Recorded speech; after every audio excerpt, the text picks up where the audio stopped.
तो माझ्यासोबत राहतो. तर एक छान अशी परी माझ्या आयुष्यात आली. तर हाय हॅलो नमस्कार सगळ्यांना, श्री स्वामी समर्थ. तर आज आपण एक असा विषय घेऊन आलोय की जे मला अनुभव आले त्याबद्दल मी माझा अनुभव जो मला आलाय माझ्या आयुष्यामध्ये आतापर्यंतचा, तर तो अनुभव मी तुम्हाला थोडासा शेअर करणार आहे. तर तो कसा वाटला कमेंटमध्ये मला नक्की सांगा आणि त्याबद्दल तुमचं काय मत आहे ते पण मला सांगा. तर कोणी आपल्या चॅनलवर कोणी नवीन असेल तर त्यांनी सबस्क्राईब करायला विसरू नका. चॅनल सबस्क्राईब करा यूट्यूबला पण, आणि इंस्टाला फॉलो करा, लाईक करा, शेअर करा, कमेंट करायला विसरू नका. तर चला, तर मला असं सांगायचं आहे की माणसाच्या आयुष्यात, माणसाच्या म्हणण्यापेक्षा एका स्त्रीच्या आयुष्यात, मुलीच्या आयुष्यामध्ये जे मेन टप्पे असतात, तो एक टप्पा पूर्ण झाल्यानंतर की आता मुलीचं पहिलं लहानपण असतं, बालपण असतं, आईवडिलांच्या घरी असते.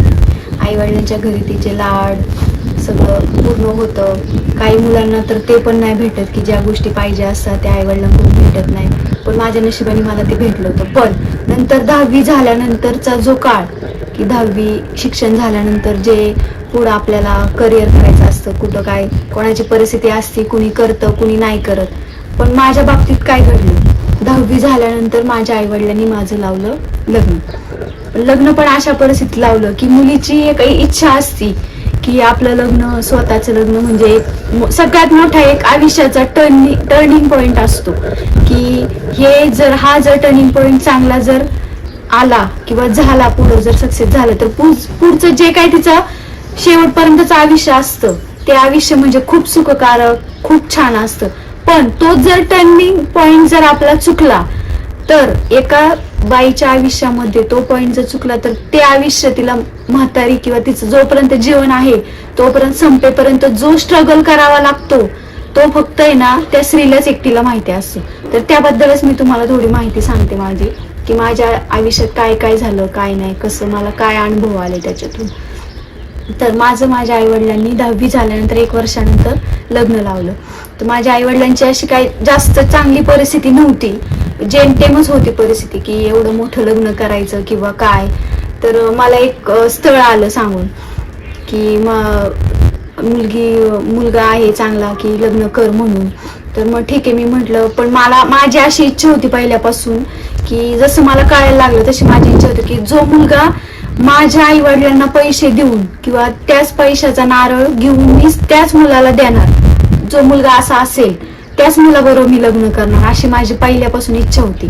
तर मला नशिबाने मला तसंच भेटलं की जो मुलगा माझ्याशी लग्न करणार होता त्याच मुलाने माझ्या आई वडिलांना नारळ दिला आणि त्याच पैसे देऊन त्याच नारळाच्या पैशातून नारळ घेतला आणि तोच नारळ त्यांना देऊन त्यांच्याशी मी लग्न केलं.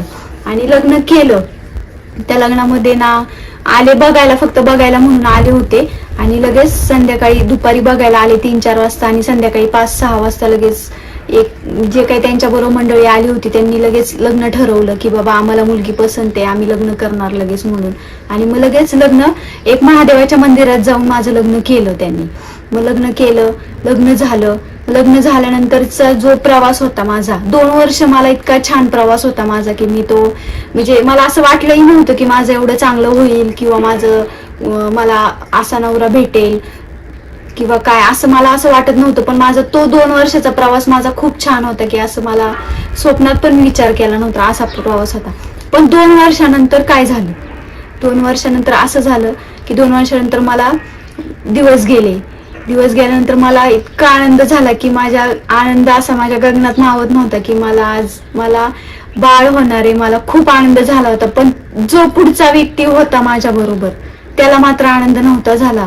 मला बाळ होते पण हे त्याला मान्य नव्हतं किंवा त्याला ते सुखच नाही, म्हणजे वाटलंच नाही की त्याबद्दल काय की आपल्याला बाळ होणार आहे, आपण 2 जण आहे तर 2चे हात आपले 3 होणार आहेत की काय, कसं आता इथून पुढे आपण कसं वागलं पाहिजे, काय वागलं पाहिजे, कसं राहिलं पाहिजे. पण मग तिथून जो माझ्या बाळाचा नवीन प्रवास, तो त्या बाळासाठी, माझ्या पोटातल्या बाळासाठी खूप छान प्रवास होता. पण माझ्यासाठी तिथून पुढचा जो प्रवास होता तो इतका अवघड आणि इतका खडतर होता ना की म्हणजे सांगणं सुद्धा आता मला इतकं, म्हणजे मला ते आठवलं तरी, मला ते दिवस आठवलं तरी मला खूप वाईट वाटतं त्या गोष्टींचं, की माझ्या बाळाला मी पोटात एक हे देऊ नाही शिकले. जे सुख पाहिजे होतं माझ्या बाळाला त्या दिवसांमध्ये, 9 महिन्यात, ते मी त्याला देऊ शकले नाही त्या बाळाला. ते बाळ जसं माझ्या पोटात राहिलं तसं मला त्या व्यक्तीकडून मारहाण व्हायला लागली, माझा छळ करण्यात आला, मला खूप त्रास देण्यात आला. माझ्या आई वडिलांनी मला नंतर तिथून इकडं माहेरी आणलं. माहेरी आणल्यानंतर मग परत एक 8 दिवस इथं राहायचा, परत तो यायचा, मला घेऊन जायचा, भांडणं, परत व्यवस्थित आई वडिलांना सांगायचं, नाही मी सांभाळतो तुमच्या मुलीला चांगलं. माझ्या आई वडिलांना वाटायचं ठीक आहे, चला बाळ आहे आता पोटात, तर आता त्याला थोडंफार समजेल, कळेल, सुधरेल, म्हणून माझे आई वडील परत त्याला त्या विश्वासाने परत त्याच्याकडे पाठवत होते. मग नंतर परत 8-15 दिवस, महिना 2 महिने झाले की परत तो भांडणं करायचा, मला मारहाण करायचा. आणि मग नंतर मी परत माझ्या आई वडिलांना फोन करून त्यांना बोलून घ्यायचे की मला तुम्ही न्यायला या, काही पण करा, पण मला न्यायला. त्यांनी माझ्या 6 महिन्याचं, मी जेव्हा प्रेग्नेंट होते त्यावेळेस त्यांनी माझ्या पोटात लात मारली. नाही तसले माझ्यावर आरोप केले त्यांनी, की तो मला म्हणायचा हे बाळ माझं नाहीये, तू दुसरंच कोणाचं तरी बाळ आणले आणि मला सांगते की हे माझंच बाळ आहे म्हणून. त्या ज्या मला यातना होत होत्या, त्या मी यातना कोणालाही सांगू शकत नव्हते, पण माझे आई वडील माझ्या पाठीशी त्यावेळेस खूप खंबीरपणे उभे होते. मला त्यांनी सांगितलं तू आता तिकडं, त्यांनी मला तिकडून सासरकडून माहेरी घेऊन आले आणि मला त्यांनी सांगितलं की तू आता तिकडं जाऊ नकोस, तू परतीचा वाट आता सोडून दे, हे बाळ आहे, आपण त्या बाळाचं अबॉर्शन करूया आणि तुझं मी दुसरं, माझे वडील मला म्हणायचे की बाळाचं अबॉर्शन करू, तुझं मी दुसरं लग्न लावून देतो तुझं. पण मला असं वाटत होतं की माझ्या बाळाची आज मला हालचाल जाणवायला लागली होती. 6 महिन्याचं बाळ, त्याला पाय, हात, डोळे, नाक सगळं त्याला जाणवत होतं, मला जाणवत होतं तसं त्याची हालचाल मला खूप जाणवायची. म्हणून मी म्हटलं नाही, जे काय होईल, आज नाही उद्या, एक माणसाला अपेक्षा असते की आज नाही, आजचा दिवस मावळ आहे तसा उद्याचा दिवस जसा उगवेल तसा माणूसही बदलेल, त्याच्या विचारात काहीतरी बदल होईल किंवा वेगळं काहीतरी होईल, आज नाही उद्या तो माणूस सुधरेल, एक आशा असते माणसाला. तर मी तोच विचार करत होते. मी तसेच 9 महिने झाले बाळ जेव्हा माझ्या पोटात होतं तेव्हा इतकी कंडिशन क्रिटिकल होती की माझी त्यावेळेस तब्येत पण नव्हती. आणि जेव्हा मी सोनोग्राफीला वगैरे जायचे तेव्हा मला डॉक्टर सांगायचे की तुमचं बाळ खूप कमजोर आहे, सध्या बाळाचं पोटामध्ये जे वजन पाहिजे किंवा जी हालचाल पाहिजे तशी हालचाल होत नाहीये, वजन नाहीये व्यवस्थित. मला इतकं टेन्शन असायचं की मला डॉक्टरांनी गोळ्या वगैरे दिलेल्या त्या खायची सुद्धा मला इच्छा होत नसायची. मी म्हणायचे काय कशासाठी जगायचं हे बाळाला. तरी मी कधी असा विचार करायचे की बाळाला जर आज आपण उद्या जन्म दिला, त्याचं जर आपल्याला संगोपन करता नाही आलं तर त्या बाळाची काय चुकी आहे आपल्या आयुष्यात. आपलं आयुष्य तर असं रडत चाललंय, पण त्या बाळाची काय चुकी आहे. पण मी तरी पण एक विचार करायचे की बाबा चला होईल. पण डॉक्टरांनी मला अशी भीती दाखवली होती की ते एक वेळेस तुम्ही तरी वाचाल नाही तर बाळ तरी वाचेल. पण मला माझ्या देवावर विश्वास होता की नाही बाबा, की देव मला एक बाळ पण वाचवू देईल आणि मला पण ही वाचवेल. कारण माझ्या बाळाला माझ्याशिवाय असं कोणीच नव्हतं. त्याच्या वडिलांचं तर काय आपण हे करू शकत नव्हतं, कारण तो आपल्याला नीट सांभाळतच नव्हतं. त्याच्यामुळे त्याच्याकडे अपेक्षा ठेवणं हे चुकीचं होतं त्यावेळेस. मग नंतर मला डॉक्टरांनी सांगितलं की बाळ हे पायाळू आहे. पायाळू असताना शेवटच्या 3 महिन्यामध्ये मला इतका त्रास झाला की दर आठवड्याला मला सोनोग्राफी करायला जावं लागत होतं. आणि कंडिशन पण, माझे वडील त्यावेळेस सेंटरिंगचं काम करत होते, त्यावेळेस असा काय पुरेसा पगार नव्हता त्यांना, एक जेमतेम 250-300 रुपये त्यांना एक रोज होता. पण त्यावेळेस पण इतकं टेन्शन. आम्ही सरकारी दवाखान्यात ट्रीटमेंट घेतली, तिथं त्यावेळेस सरकारी दवाखान्यामध्ये 50 रुपयामध्ये फक्त सोनोग्राफी होत होती. मग आम्ही दर आठवड्याला तिथे, माझ्या मैत्रिणीचे वडील होते, मग त्यांनी आम्हाला सजेशन दिलं की तुम्ही इथं या आणि दर महिन्याला तुम्ही दर आठवड्याला सोनोग्राफी करू शकता. की डॉक्टरांनी असं सांगितलं होतं की बाळ फिरलंय आणि ते डोक्याकडून बाळ हे व्हायला पाहिजे, तर ते बाळाचे पाय खाली आले आणि बाळ डोक्याचं म्हणजे पोटाच्या वर त्याचं डोकं आले म्हणून असं सांगितलं होतं. मग त्यावेळेस आम्ही भरपूर घाबरले होतो. आणि मग नंतर मग आम्ही तशी 3 महिने सोनोग्राफी दर आठवड्याला, 15 दिवसाला, महिन्याला अशी सोनोग्राफी करत होतो. पण तरीही बाळाचं काही प्रोसेस म्हणजे प्रोग्रेसच नव्हती काही.